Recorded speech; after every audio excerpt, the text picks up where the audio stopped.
ॐ भूर्भुवः स्वः तत्सवितुर्वरेण्यं भर्गो देवस्य धीमहि धियो यो नः प्रचोदयात् ॐ शान्ति शान्ति शान्तिः. Namaste, my dear friends.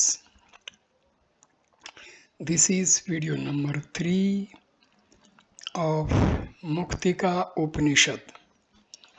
This video starts with dissolution of the mind.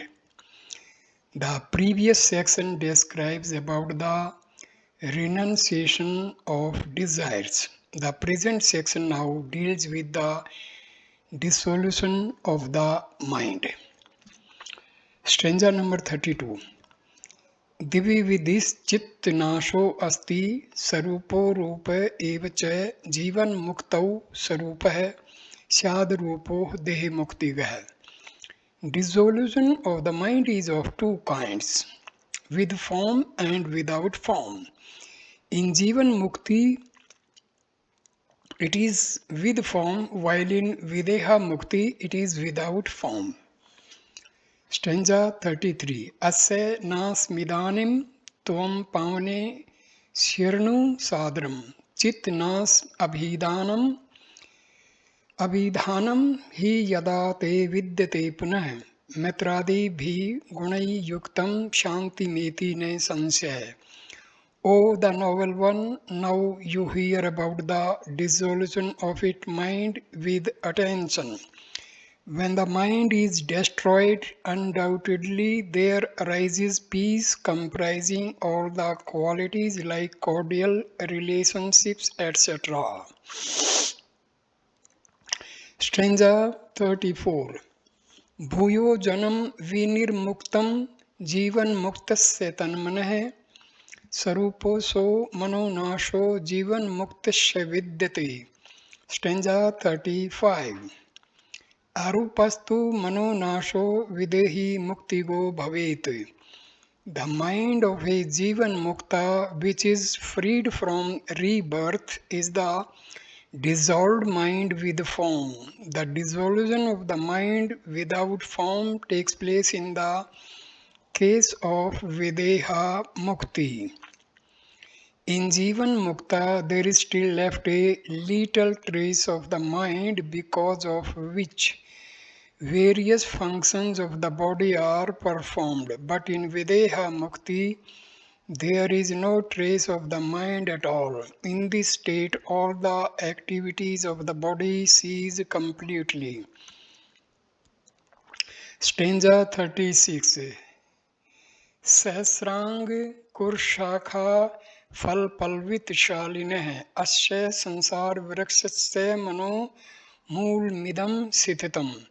The mind is the root of this tree of samsara, characterized by transmigratory existence, growing with thousands of sprouts, branches, leaves, and fruits. Stanza 37. Sankalpa ev tanmanne sankalpo shamen tatah Sosyasu yatha sosmeti sansar padpah. Volitions, desires alone is known as the mind. By cessation of desires, destroy this mind so that the tree of samsara is destroyed. Stanza number 38. Asya sansar vrakshasya sarvopadravadayini upaya ek evasti mansah Savasya Nigrehi. This tree of samsara, which produces all types of misfortunes, agitations, has only one cure: restraint of one's own mind. Stanza number 39. Manso bhyudayo nasho mano nasho mahodaya gyamno nasambheti mano agyasya hi srinkhala. Growth of the mind is a disaster, causing oblivion to self-knowledge. Its destruction is a great fortune. The mind of the knower of the self is destroyed, for the ignorant, it is truly his shackles. Stanza 40. तावन्नी Shiv वेताला वल्गंती हृदय वशनः एक ततो दृढ़ अभ्यास साथ धावन्ने विजितम मनः. The desires continue to torment, literal meaning excite the heart like midnight ghost, till the mind is vanquished through firm practice of meditation upon the unifying principle of self. Stanza number 41.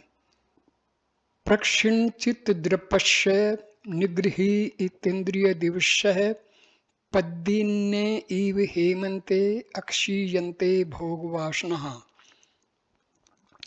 The one who has eliminated the mental pride and defeated the enemy like senses, his desires for enjoyments die down like the lotus plant in winter. Methods of mind control.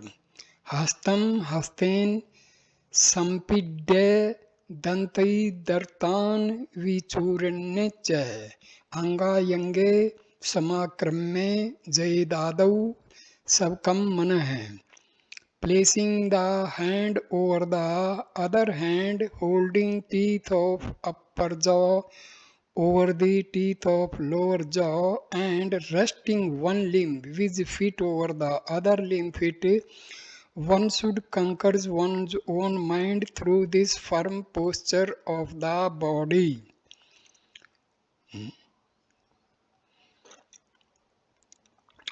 उपविश्योपविश्यकाम चित्तकेन मुहुर्मुहुः न शक्यते मनो जेतुम विना युक्ति मनिन्दताम् अंकुशेन विना मत्तो यथा दुष्ट मंगज.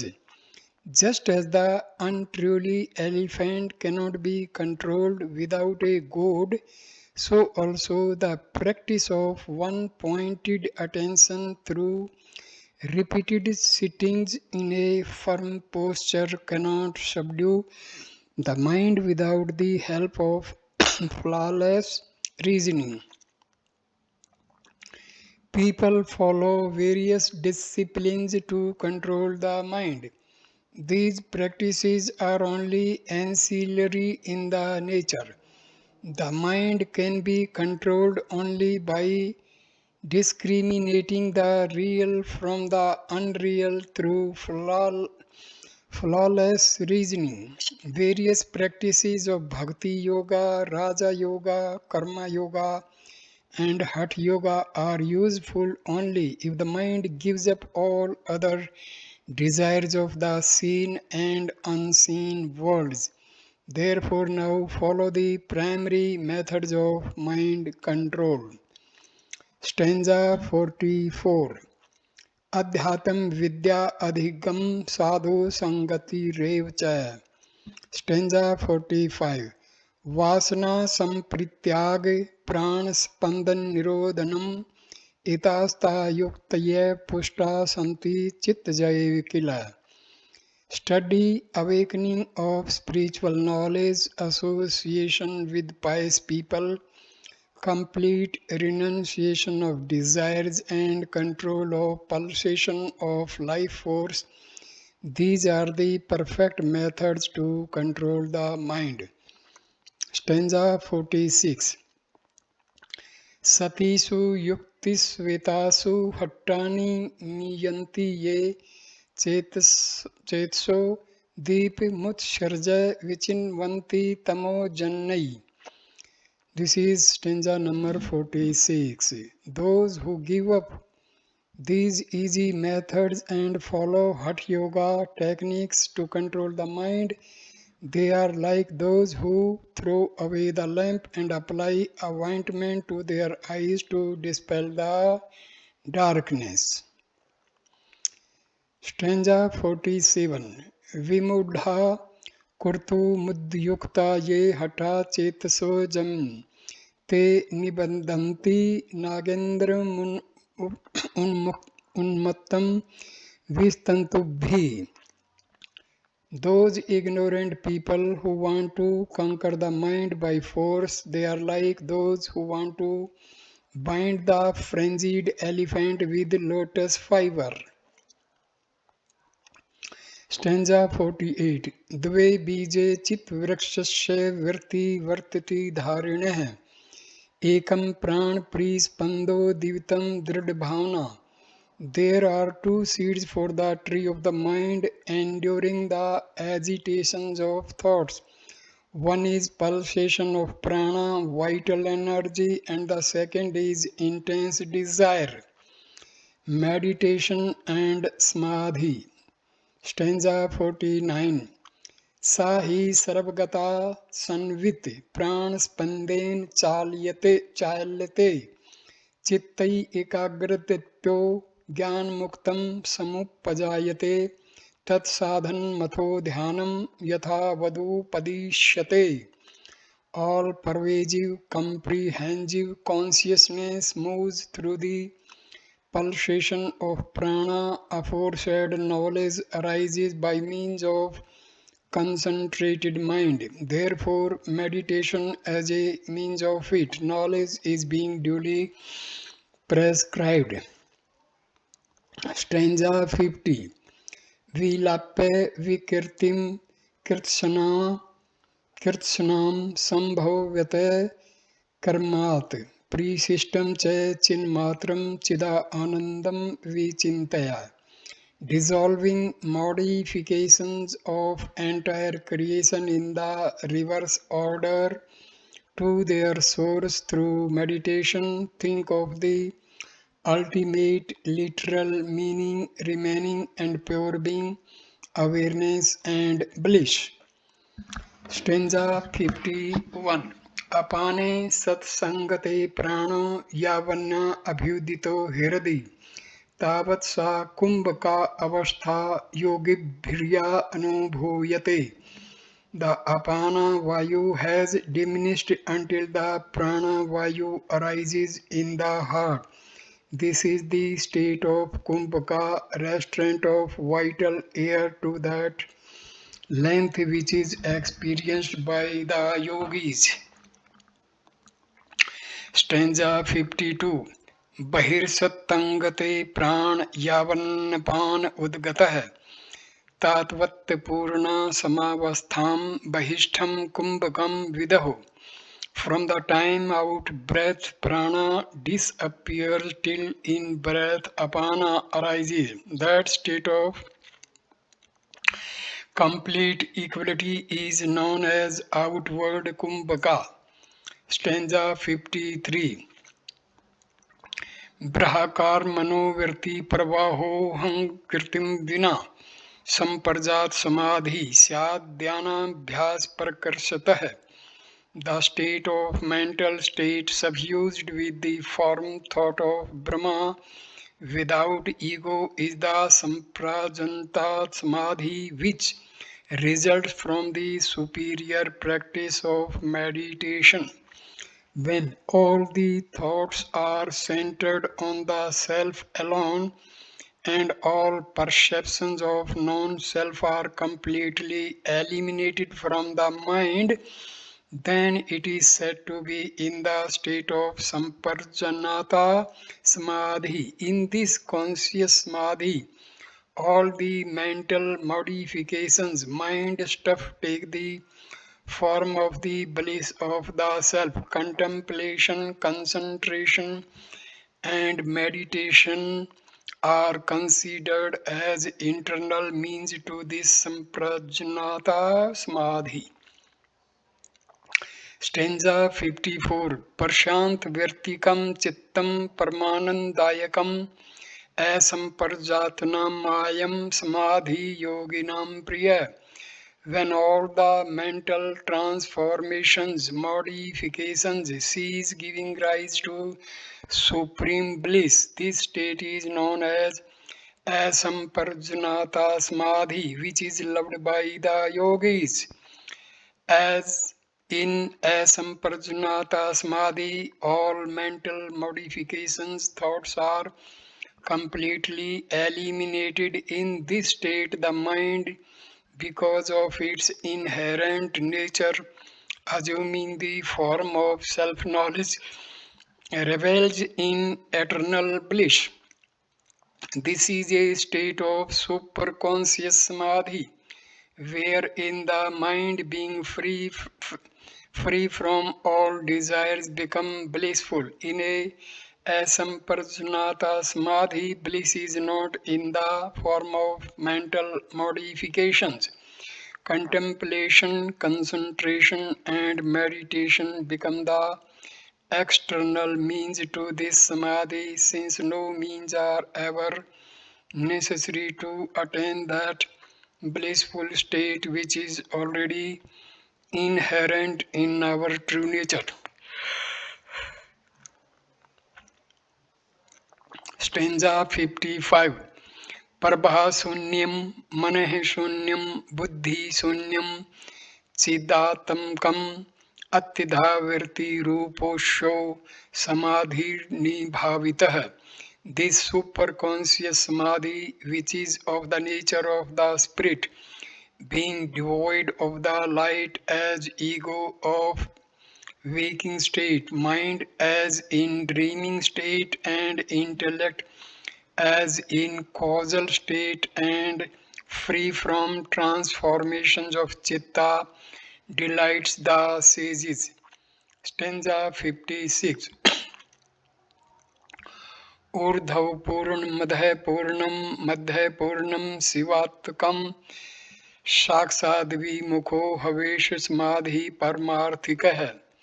The superconscious samadhi is the ultimate reality, being full above, full below, and full in the middle, and it is the essence of auspiciousness. This is the opinion of the Lord Brahma himself. The ultimate reality should not be perceived as void or negation of all sufferings, as some schools of thought believe. This ultimate reality is to be perceived as full and a positive state of bliss. The Isavasya Upanishad also describes this ultimate reality as full Purna. Desire conceals the real nature. Stanza 57. दृढ़ भावनया त्यक्ते पूर्वा पर विचारणम यदा दानम पदार्थस्य वासना सा प्रकृतिता. Vasana, desire, is described as intense thought, longing for an object without considering its prior and posterior effect.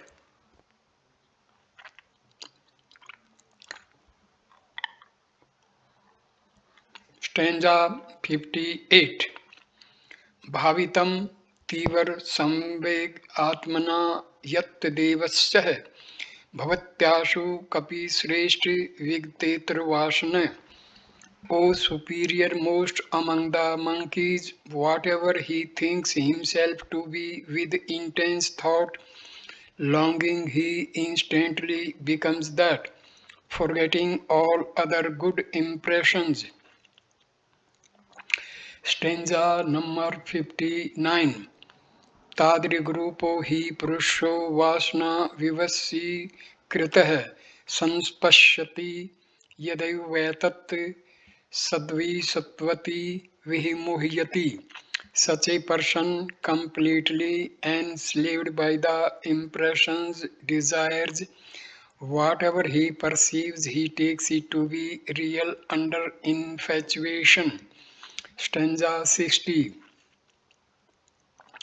वासना वेग वैचित्र्यात् स्वरूपं ने जहाति तत् भ्रांतं पश्यति दुर्दृष्टि सर्वं मदवशादिव. The mind, stupefied under the impulse of desires, does not perceive the real nature of things. It perceives everything with a wrong vision, like a man does under the influence of an intoxicant. Stanza 61. वासना द्विविधा प्रोक्ता शुद्धा च मलिना यथा तथा मलिना जन्म हेतु साक्षुद्धा जन्म विनाशिनी. The Vasana desire is said to be of two kinds, pure and impure. The impure one causes birth and the pure one destroys birth. Stanza number 62. अज्ञान सुघनाकारा घना अहंकार शालिनी पुनर्जन्म करी प्रोक्ता मलिना वासना बुद्धि. Wise ones say that the impure vasana is of the nature of deep, dense ignorance and vehement ego which causes rebirth.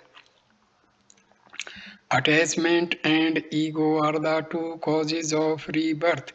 Attachment arises because of deep-rooted ignorance which gives undue importance to a form, forgetting the real soul personality behind the form. Ego arises due to deep-rooted selfishness that refuses to see the unifying principle of creation and thus creates discord and division in the mind. Stanza number 63. पुनर्जन्मांड Kurram त्यक्त्वा सितिति संभ्रष्ट बीजवत बहुशास्त्र कथा कंथा रोमंथेन व्यर्थेव कम किम अन्वेष्टव्यम प्रयत्नेन मारुते ज्योतिरंतरम. That state of pure vasana gives freedom from rebirth like a baked seed which is incapable of sprouting again. What purpose is served by the futile repetition of collected text of many scriptures, as in the case of a patched garment? O Maruti, discovered, realize this inner light through practice. Stanza number 64. दर्शना दर्शने हित्वा स्वयं केवल रूपतः यस्तिष्ठति स कपिशा तु ब्रह्मणे ब्रह्मवित् स्वयं. The one who remains absorbed in one's own form alone after giving up perception and non-perception, O Lord of monkeys, is Brahma oneself and not only a knower of Brahma. Lord Rama says that those noble souls who abide in the self according to the teachings of the Upanishads are not mere knowers of Brahma but Brahma themselves. A person becomes introvert when all impressions, vasanas are effaced from the mind. Such a person, after knowing Brahma, verily becomes Brahma.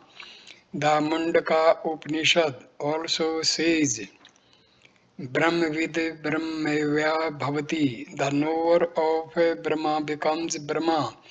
However, the mind of a person who has not yet destroyed all vasanas remains extrovert and does not abide in the self. Such a person, even though well versed in the knowledge of the Vedas and Shastras, does not attain the status of Brahma. Therefore, follows the next verse.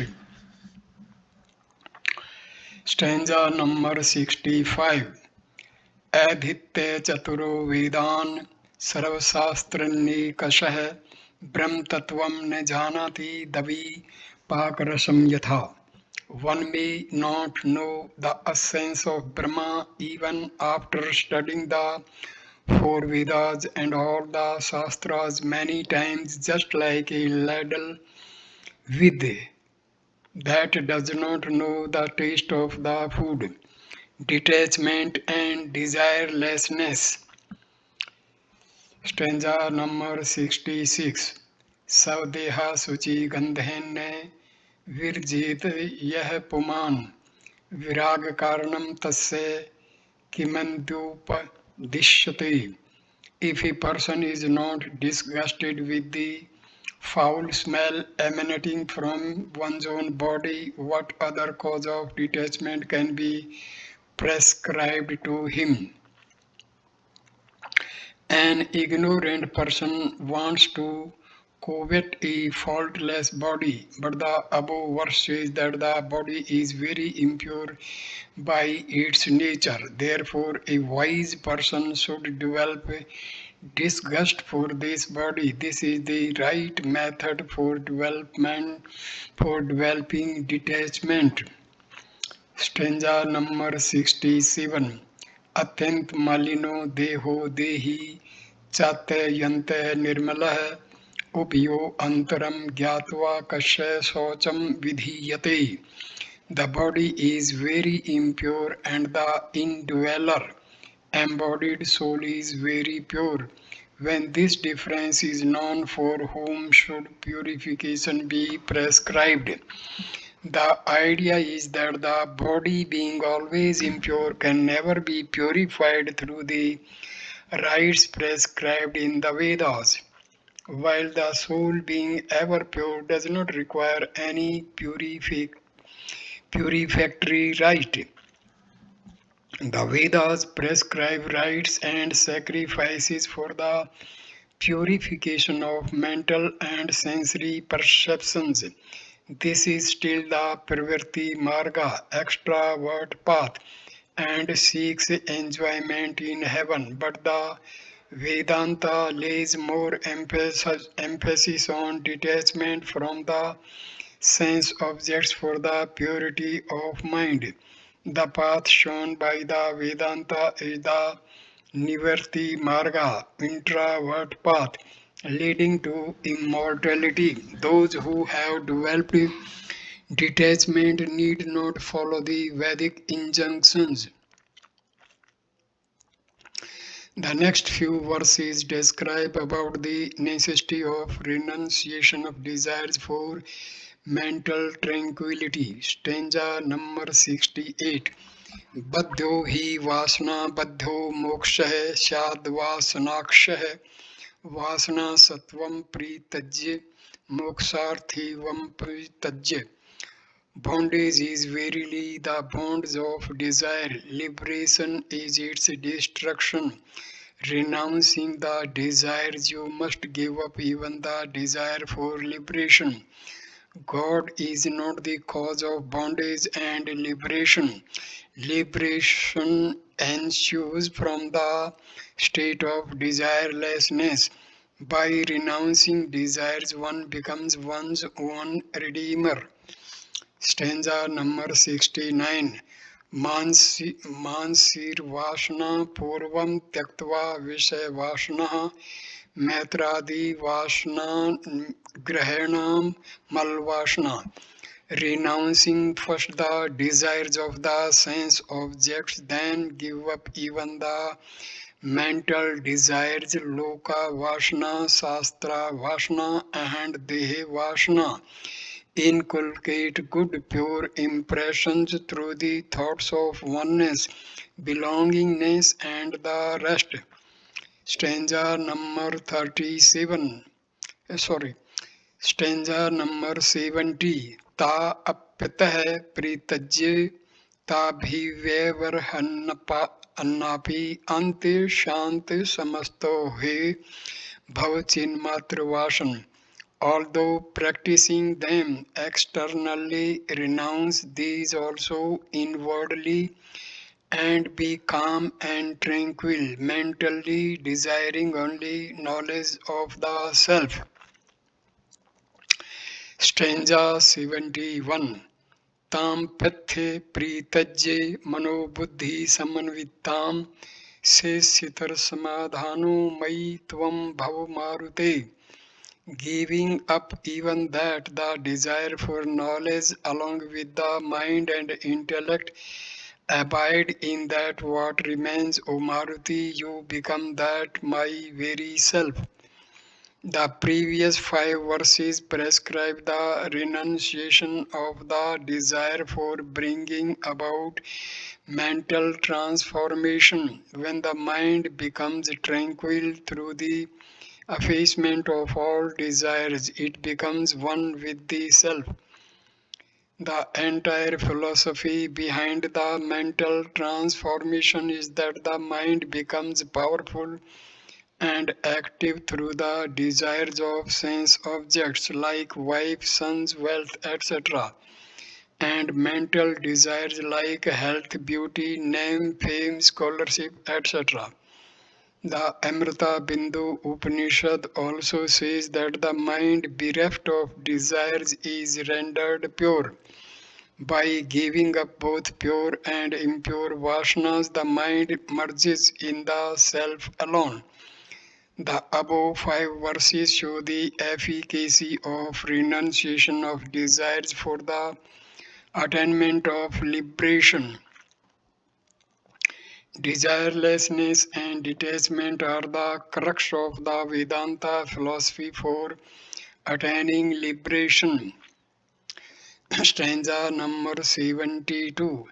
Ashabdam स्पर्श रूपम व्यम तथा रसम नित्य गंधवश्च यतः एनाम गोत्रम मम रूपमीदृश्यम भज सव नित्यम पावना अतम जातिरहम.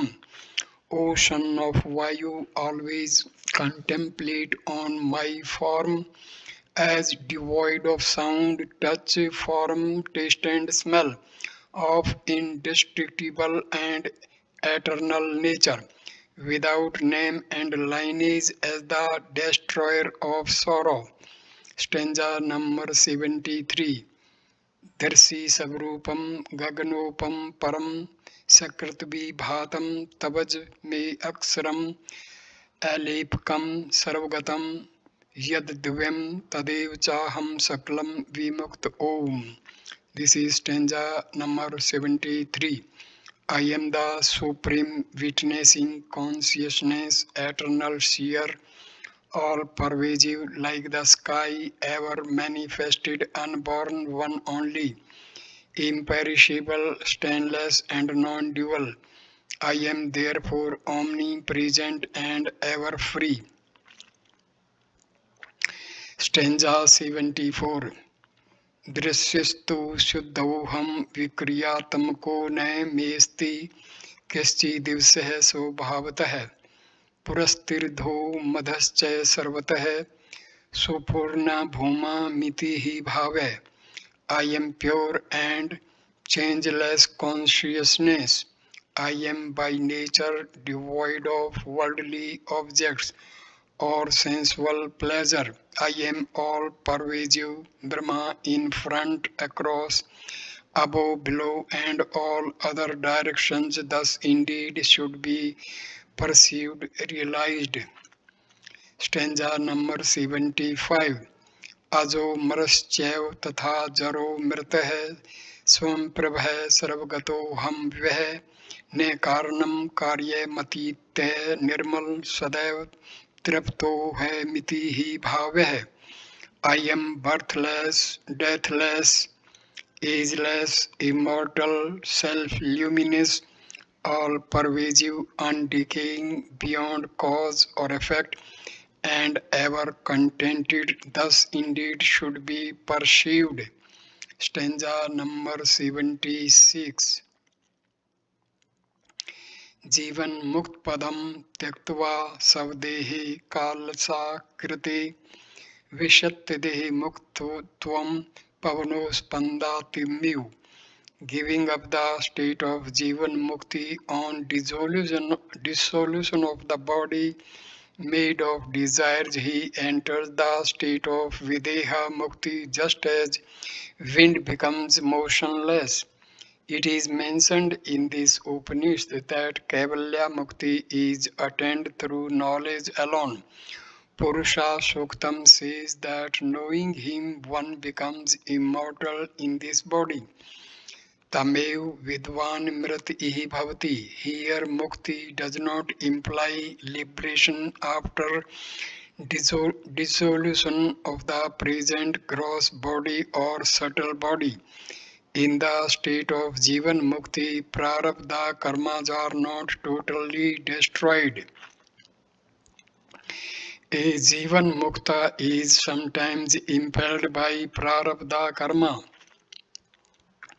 However, when all latent impressions are obliterated and the mind is dissolved, there arises the supreme knowledge of Brahma. The result of this knowledge is complete effacement of those causes which can give rise to a future body. This is the state of Videha Mukti, where a future body, either gross or subtle, is totally non existent. The Brahma Sutra makes it very clear that Videha Mukti is simultaneously attained with the awakening of knowledge. Thus, a person who has obliterated all impressions and dissolved the mind attains Videha Mukti through knowledge because there is nothing left that can cause future birth. This knowledge removes all obstacles to liberation. However, the present body, both subtle and gross, is still maintained because of prarabdha. But this prarabdha does not create any obstacle in liberation as it creates obstacle in the case of an ignorant person. This prarabdha is stated in order to elucidate to ignorant people who question as to how the present body of the liberated soul is still maintained. Tadet docha bhuktam. The following verse also states this very fact. Stanza number 77. Tad Vishnu Pram Padam Sada Pashanti Surya Devi Chaksurat Tam Tadvi Praso Vipanyo Jagravansa Sambandhante Vishnu Prampadam. Om Tat Mit Upanishad.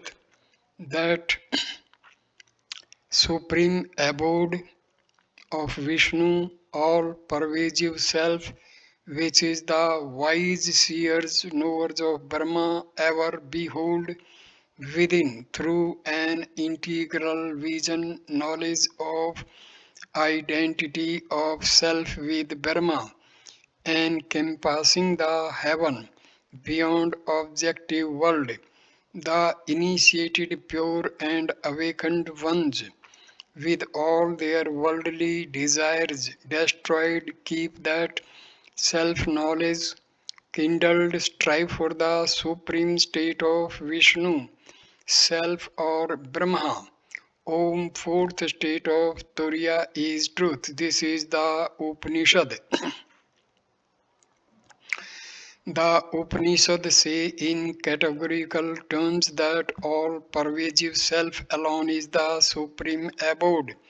This self alone is imperishable, unborn, unchanging, and undissolved.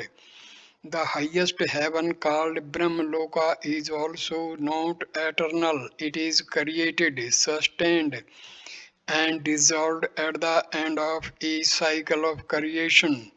The purpose of life is not the attainment of heaven but the realization of the self. Therefore, the wise seers behold the self alone through their integral vision, which encompasses even the highest heaven. The unity and oneness of the self with everything is the supreme vision of the Vedas. Duality is not the highest truth. Non duality alone is the highest truth. The culmination of the Vedanta philosophy is the realization of everything as the self. The Mandukya Upanishad says, Sarvam Have Tad Brahma, all this is verily Brahma. The Chandogya Upanishad, chapter 7, section 20, part 25, stanza 2 says, Atmai Vedam Sarvam, self indeed is all this.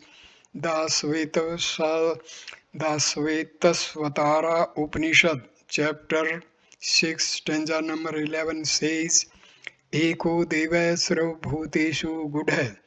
Only one God is hidden in all beings.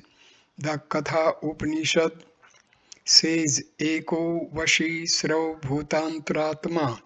There is only one being who is the inner ruler and the inner self of all. No intellectual can ever condemn this grand integrated view of the Vedas on practical ground. This magnificent vision is a secure fortress impregnable to logicians, says Vedavyasa in his Brahmasutra, says that all those philosophies which are in conflict with this view of the Vedas should be rejected as they are inconclusive. The conclusions this Upanishad mentions about an absolute principle that is uncreated and undestroyed, neither having any cause nor effect. Escape from the cycles of birth and death is possible only because this absolute principle exists. If we know this principle, we attain absolute salvation or Kaivalya Mukti. Kaivalya Mukti consists of Jivan Mukti as well as Videha Mukti. Samadhi resulting from effacement of desires and dissolution of the mind is the direct means to this knowledge of the absolute principle. There is no other means like upasana, worship, yoga, sankhya, mimamsa, etc. to this Kaivalya Mukti. Other means like worship, chanting, service, etc., though useful at a certain stage of sadhana, are ineffective in the attainment of this supreme state. When all actions are destroyed through knowledge of the self, a person attains liberation in this very body. The Svetasvatara Upanishad also says that by knowing God, one is freed from all bondages. Gyatva Devam Muchyate Sraupashai. Those who, by giving up this knowledge, strive for yogic powers and for the position of other gods are not satisfied with their own self being swayed by the destiny. No other state can ever be superior to Kaivalya Mukti. Om Tat Sat. Hence, this stage, the Upanishad is completed. Video number 3 is concluded. Thank you for watching this video. Namaskar, my dear friends. Thank you. Namaste.